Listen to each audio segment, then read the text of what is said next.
Intercesión es ponerse en la brecha entre una persona y otra, entre Dios y una persona, o entre una nación y otra, entre una iglesia y Dios, entre las autoridades y Dios, entre la familia y Dios, y principalmente contra el diablo. Intercesión. Las mayores victorias espirituales de cualquier ministerio, de cualquier hombre o cualquier mujer en cualquier parte del mundo es basada en la intercesión. Los colegios podrán formar académicamente a alguien, pero el verdadero hombre y mujer de Dios es hecho en el lugar secreto de oración. Moldeado su carácter, moldeado su personalidad.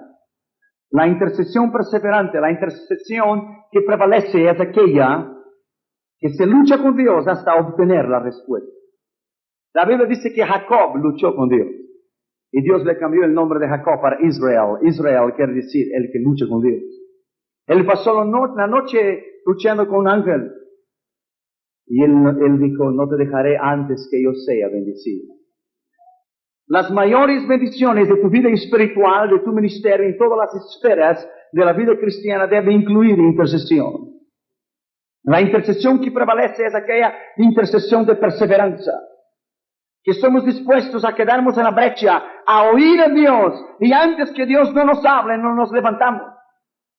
Nosotros no tenemos tiempo para buscar a Dios aquí en ese país porque estamos muy ocupados. Cuando llegamos para buscar a Dios, parece que llegamos delante de Él con una lista, como un supermercado, porque no tenemos tiempo para oír la voz de Dios. Pero la intercesión que prevalece es aquella en que usted entra en su cuarto y cierra la puerta, y usted no se levanta hasta que Dios lo hable a usted. Hay libros que hablan sobre los métodos de los hombres para ganar los perdidos. En Ámsterdam, en Holanda, cuando estuve con Billy Graham en la conferencia mundial de los evangelistas en Holanda, conocí a Robert Coleman, el hombre que escribió el plan maestro de la evangelización, The Master Plan of Evangelism. Y él tiene sus métodos para el evangelismo. Y hay muchos libros sobre los métodos del evangelismo. Pero llegamos la hora y el tiempo de buscar los métodos de Dios. En la intercesión que prevalece es aquella intercesión en que antes que Dios no hable a usted, no se mueva porque Dios no está en el asunto.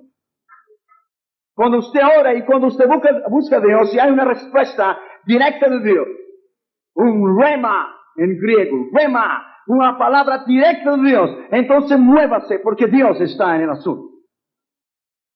Esta es la tarea más difícil de la vida cristiana, sin recompensas públicas y un ministerio oculto de rendición, súplica y de ruegos delante de Dios para un determinado fin. Hay dos ministerios públicos.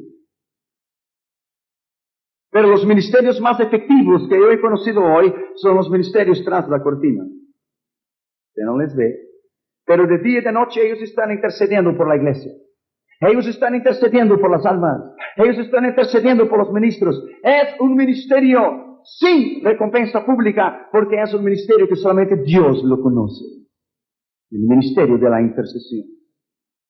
La mayoría de las victorias de mi vida personal y de mi ministerio ha sido basada en intercesión. Yo salí de Moscú, de la Unión Soviética, por intercesión, por la oración. Nada más. Dios solamente mueve su mano a través de la intercesión. Dios mueve su mano en la intercesión. Y la intercesión que prevalece es aquella en que se persevera con Dios hasta que se obtiene la victoria. La Biblia dice que los sacerdotes, según el orden de Aarón, quemaba incienso delante del altar, del cual era un simbolismo de sus intercesiones o oraciones delante de Dios.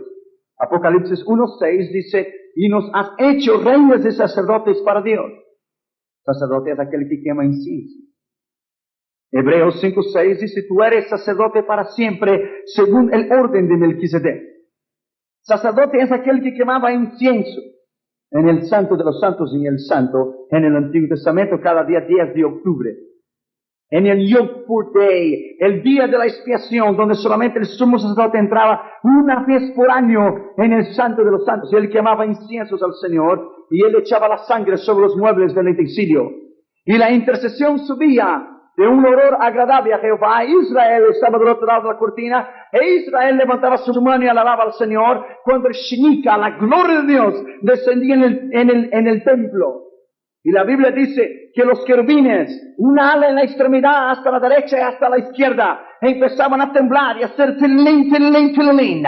E Israel atrás de la cortina sabía que Dios había aceptado la intercesión y el sacrificio. Levantaba sus manos y decían, alabad al Señor de los ejércitos, porque su misericordia es eterna. Alabad al Señor de los ejércitos, porque su misericordia es eterna. Y el Shenikah, la gloria de Dios, descendía en el templo y humeaba el templo porque la gloria de Dios estaba allí. Ese era el incenso que subía al trono de Dios.